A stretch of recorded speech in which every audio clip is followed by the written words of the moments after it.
जय हिंद दोस्तों। चलिए आज का हम लोग क्लास स्टार्ट करते हैं। आज हम लोग देखते हैं दिल्ली सल्तनत में गुलाम वंश। इसको आप लोग जो है हम फैक्ट के रूप में आप लोग के सामने टेक्स्ट प्रेजेंट करेंगे और आप लोग कहानी के फॉर्म में भी बताएंगे। कहानी के फॉर्म में सुनने का प्रयास कीजिएगा, तब जल्दी समझ में आएगा और फैक्ट के रूप में हम बताते जाएंगे। कहानी से ये होता है जैसे आप मूवी नहीं देखते हैं तो उसमें ये पता चल जाता है क्या क्या कैसे हुआ है, सिनेरियो याद हो जाता है। तो ऐसे ही मैं कहानी के फॉर्म में बोलेंगे, आपके सामने टेक्स्ट भी प्रेजेंट करेंगे तो आप लोग को ध्यान में आते जाएगा। चलिए हम स्टार्ट करते हैं।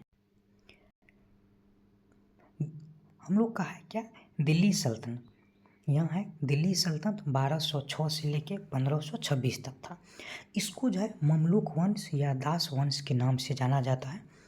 इसी को हम लोग गुलाम वंश भी कहेंगे। इसी को क्या कहते हैं, गुलाम वंश भी कहते हैं। आप लोग को याद होगा भारत के पश्चिमोत्तर भाग में जो है पहले अरब आक्रमण किया था, उसके बाद तुर्क आक्रमण किया। तुर्क आक्रमण में मोहम्मद गौरी आक्रमण किया। मोहम्मद गौरी का 3 विश्वसनीय अधिकारी था। एक था कुतुबुद्दीन ऐबक, जिसको हम इसमें ऐबक लिखेंगे। इसके बाद ताजाउद्दीन यालदोज और इसके बाद नासिरुद्दीन। ठीक है, तो इसमें जो तीनों विश्वसनीय अधिकारी था, तो आपको पता है कि तीनों जो है जमीन विवाद के लिए लड़ेगा। जमीन विवाद या हमको इस क्षेत्र चाहिए, हमको इस क्षेत्र चाहिए, क्योंकि तीनों विश्वसनीय था मोहम्मद गौरी का। मोहम्मद गौरी मर गया तो ऐबक को जो है पूरा उत्तर भारत का क्षेत्र दे दिया गया। उत्तर भारत का जितना क्षेत्र जुड़ा था सब दे दिया।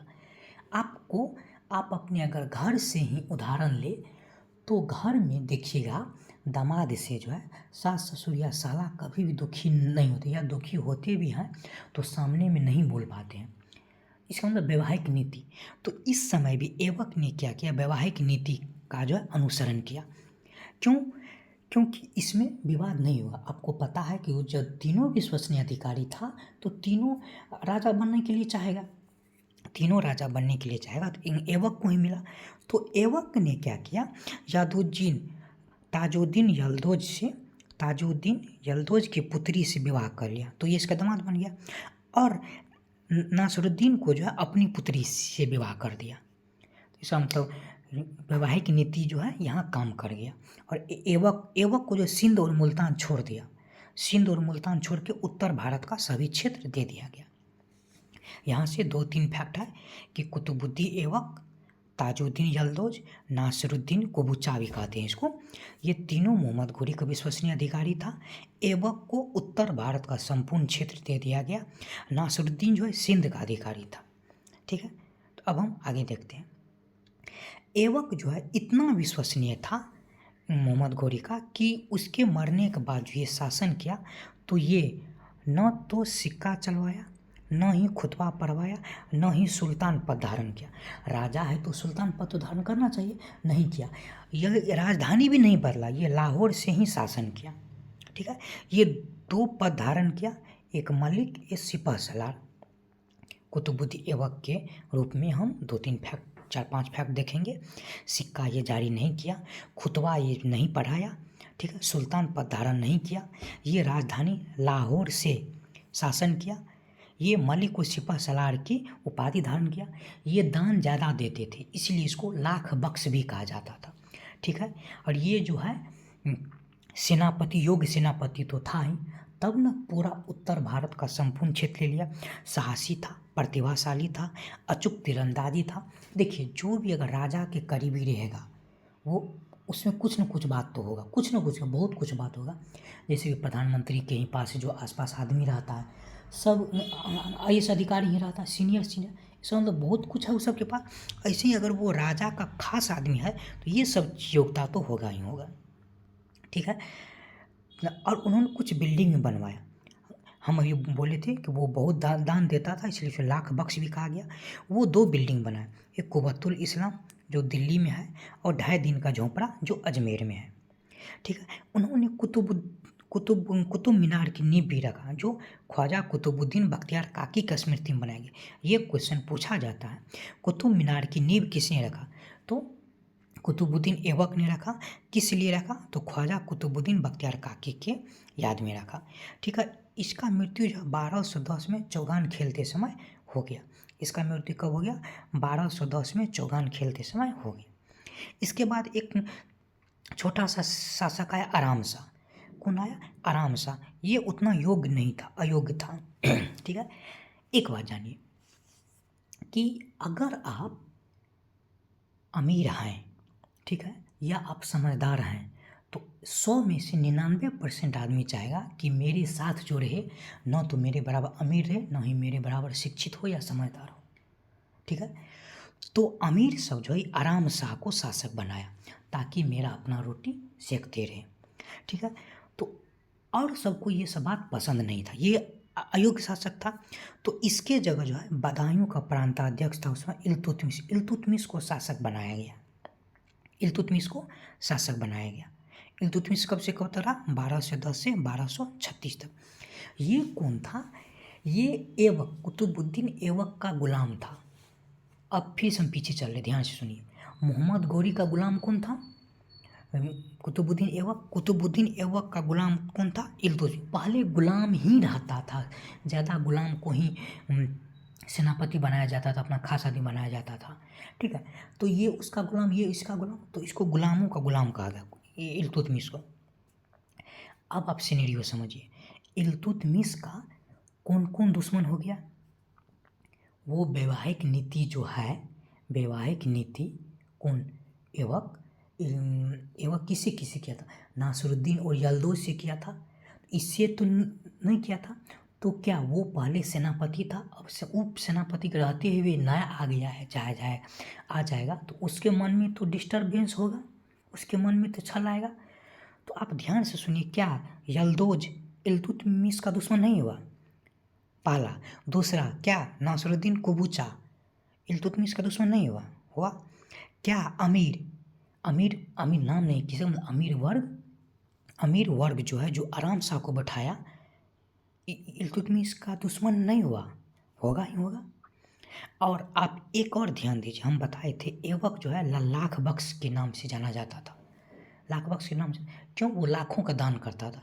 तो भाई सब राजस्व हम खर्च कर दिए तो मेरे पास राज संभालने के लिए पैसा का कमी नहीं होगा। तो ये सब चीज़ को ये दूर करने का प्रयास किया। देखिए, इल्तुतमिश को जो गुलामों का गुलाम कहा जाता था, हम बताएं, गुलाम कहा जाता। इन्होंने एक काम क्या किया? राजधानी दिल्ली स्थानांतरित कर दिया। राजधानी कहाँ स्थानांतरित किया? दिल्ली स्थानांतरित किया। इसके सामने में चुनौती क्या था? दिल्ली के अमीरों का दमन। अमीर सब आराम शाह को बनाया, दिल्ली के अमीरों का दमन किया। सैनिक का जागीरदार क्या किया? वापस ले लिया इसने। इसके बाद क्या किया? यल्दौज का दमन किया, कुबूचा का दमन किया, वही नासिरुद्दीन कुबूचा का दमन किया। एक और था कि बंगाल में विद्रोही था, इसको याद रखेंगे, जो बीपीएससी के एग्जाम देते हैं, बिहार पब्लिक सर्विस कमीशन का, उसके लिए बहुत महत्वपूर्ण है। बंगाल में विद्रोहियों का दमन किया गयासुद्दीन आजम खिलजी ने। अधीनता स्वीकार नहीं किया, बाद में स्वीकार कर लिया। ठीक है। इसके बाद इन्होंने 40 अमीरों का गठन किया, ताकि हमारे मतलब समझिए कि कैबिनेट मंत्री का गठन किया। 40 लोग था जो इसका विश्वसनीय था। ठीक है। इसको तुर्कान चहलगानी कहा जाता। अब बोलिएगा अभी अमीर का दमन करा तो सारा अमीर इसके विरोध में नहीं था, कुछ तो साथ भी था ना। तो इसने तुर्क चहलगानी कहा जाता था 40 अमीर को। ठीक है। इसमें जो है सारा जाहिर सी बात है, राजा के पास रहेगा, विश्वसनीय रहेगा, प्रतिभाशाली व्यक्ति रहेगा। इन्होंने जो खलीफा का प्रमाण पत्र, सुल्तान आजम की उपाधि धारण किया। ठीक है। इन्होंने जो है इल्तुतमिश ही अरबी सिक्के जारी किए। ये थे तुर्क, याद रखें, ये थे तुर्क, लेकिन अरबी सिक्के जारी किए। चांदी का टंका, ठीक है, और तांबे का जीतल पूछा जाता है। चांदी का टंका और तांबे का जीतल। आप याद कीजिए, कुतुबुद्दीन ऐबक जो है कुतुब मीनार का नींव रखा था। हम वहाँ इस बात पे फोकस भी किए थे। क्यों? किसके याद में रखा था? बख्तियार काकी के स्मृति में। लेकिन कुतुब मीनार का ये निर्माण पूरा करवाया कौन? तो इल्तुतमिश। ठीक है। इसके बाद है, इसी के दरबार में जो है मिनहाज उज सिराज तबकात नासरी के लेखक हैं। ये पुस्तक है, ये क्या है? ये बुक है। ये नहीं कि नाम में उल्टा पढ़ लीजिएगा। ये बुक है, ये लेखक है, ये लेखक है, एल फॉर लेखक है। ठीक है। इसके बाद आई रजिया सुल्तान। ऐसा पहली शासिका थी ये। अच्छा, इसके बारे में बताते हैं। देखिए, अमीर इसका विरोध करेगा क्योंकि इल्तुतमिश जो है अपने जीते जी उत्तराधिकारी घोषित किया था। ये पहली बार हुआ था जब उत्तराधिकारी घोषित कर दिया। तो जब अभी इतना आधुनिक भारत में हम लोग लड़की के शासन को स्वीकार नहीं करते हैं, मतलब अब करना चाहिए, गलत बात है, लेकिन उस समय वो आदमी सब कैसे स्वीकार करेगा। तो इसका बहुत विरोध भी हुआ था। इसके चलते कुछ आदमी जो है रुकनुद्दीन फिरोज शाह को सुल्तान घोषित कर दिया था, जो कि उतना सफिशिएंट नहीं था। ठीक है, उतना सफिशिएंट नहीं था। तो ये क्या कि जनता के सामने गई ये राजा सुल्तान, और उसमें अराजकता भी फैल गया था। राजा जब शासक अच्छा अयोग्य रहेगा, शासक अच्छा नहीं रहेगा तो अराजकता फैलेगा। वही अराजकता का लाभ उठा के इन्होंने जनता के बीच गई और न्याय मांगी। बोली यहाँ करप्शन है, ये है, वो है, क्या हम लोग अपने से मिल के ठीक नहीं कर सकते हैं, ये सब भाषण दी। तो इन्होंने इसको जो जनता ने स्वीकार कर लिया। तो इन्होंने क्या किया, पुरुष की भांति ही टोपी कोट और पहनना चालू कर दी। ठीक है, तो हम लोग उसको देख लेते हैं क्या क्या है इसमें। मृत्यु से पहले ही उत्तराधिकारी घोषित कर दिया था इसको। ठीक है, कुछ अमीरों ने रुकनुद्दीन फिरोज शाह को सुल्तान घोषित किया, जो कि अयोग्य साबित हुआ। हम बोले ना, अमीर जब भी चाहेगा अपने से कम को चाहेगा। जनता विद्रोह की अराजकता का फायदा उठा ली है। ठीक है, और लाल वस्त्र पहन के इन्होंने न्याय मांगी। ठीक है, जनता ने समर्थन भी किया और रुकनुद्दीन फिरोज शाह को बंदी बना लिया। ठीक है, अब पहली बार उत्तराधिकारी में जन समूह ने समर्थन किया। ये न्याय मांगी तो जन समूह ने क्या किया, ठीक है तुम ही रहो। ठीक है, अब रजिया ने पुरुष की भांति जो है टोपी पहनना चालू किया। अब मान लो राजा बन गया। कोई भी राजा बनता है तो सबसे पहले क्या काम करता है, जो उसका विरोधी है उसका दमन करता है। तो याद कीजिए, अमीर जो है रुकनुद्दीन फिरोज शाह को बना दिया था, तो अमीरों का ये दमन की। ठीक है, हो गया। जिस राज्य में इतना अमीरों का दमन करेंगे तो उसमें मेरा विरोधी भी बहुत हो जाएगा। तो सब सिचुएशन को हम अपने अनुसार से मतलब बांटने की कोशिश करेंगे। तो आप ही याद कीजिए, किसी भी राज्य में कोई मंत्री बनता है या मुख्यमंत्री बनता है या प्रधानमंत्री बनता है तो अपने हिसाब से आईएएस का ट्रांसफ़र करता है, क्योंकि अल्टीमेट वही मेन होता है। तो ये भी क्या कि उस समय आईएएस को इक़्तादार कहा जाता है। इक़्तादार को अपने अनुसार से ट्रांसफ़र करना चालू की। ठीक है, तो इसमें दो इक़्तादार, एक था जलालुद्दीन याकूत, जिसको आमिर आखुर नियुक्त किया था। आमिर आखुर मतलब होता है अश्वशाला का, अश्वशाला मतलब जहाँ घोड़ा रहता है उसका जो है संरक्षक नियुक्त किया था। ठीक है, इसके विरोध में अश्वशाला के जो नियुक्त कर दिया, महत्वपूर्ण पद होता है। इसके लिए अल्तुनिया नामक एक और विश्वसनीय अधिकारी था, उन्होंने विरोध कर दिया। बोला ये आप इसको नियुक्त क्यों कर दिए, ये वो। बोला भाई सबके ट्रांसफ़र से कोई ना कोई तो दुखी होगा ही। तो अश्वशाला का किसको नियुक्त किया था, जलालुद्दीन याकूत को नियुक्त किया था। और दुखी कौन हो गया, अल्तुनिया दुखी हो गया। यहाँ मैं ये लिख दिए थे, ये अमीरों का दमन अपने इक़्तादारों का फेरबदल करने अपने हिसाब से किया। जलालुद्दीन याकूत को आमिर आखुर नियुक्त किया। ठीक है, इसके बाद क्या किया इन्होंने, अल्तुनिया ने है इसका विरोध कर दिया। तो इन्होंने अल्तुनिया को मनाने गई। अल्तुनिया भटिंडा में पड़ता, इसको मनाने गई। वहीं पे मनाने गई तो ये उसी से क्या क्या बातचीत हो गया। लास्ट में ये उसको आई लव यू बोल देती है और बोलती है मुझसे शादी कर लो। तो भाई प्रधानमंत्री, उस समय प्रधानमंत्री समझ राजा है, कौन नहीं चाहेगा। तो अल्तुनिया जो है इससे शादी कर लिया। इसको मनाने गई, इसे शादी कर लिया। यहाँ कंसेप्ट क्लियर हुआ क्या क्या बोले, मतलब इक़्तादार को अपने हिसाब से फेरबदल किया। तो जलालुद्दीन याकूत को आमिर आखुर नियुक्त कर दिया, मतलब अश्वशाला का संरक्षक। तो इससे अल्तुनिया नामक एक अन्य अधिकारी दुखी हो गया। उसको मनाने के लिए रजिया सुल्तान गई भटिंडा का था ये अल्तुनिया। तो वहाँ उससे शादी कर लिया। इधर क्या किया, अमीर ने जो है जलालुद्दीन याकूत को मार दिया। इसके राजधानी में अमीर क्या किया, जलालुद्दीन याकूत को मार दिया और बहराम शाह को गद्दी पे बैठा दिया। तो उधर से फिर जो भटिंडा से लौट रही थी रजिया सुल्तान और अल्तुनिया, इसको कुछ गुंडों से जो है मरवा दिया। किसको मरवा दिया, रजिया सुल्तान और अल्तुनिया को। अब बहराम शाह गद्दी पे बैठ गया। तो वह वही है, यहाँ रजिया सुल्तान ने वापस आ रही थी तो डाकुओं ने उसकी क्या किया, हत्या कर दिया। ठीक है।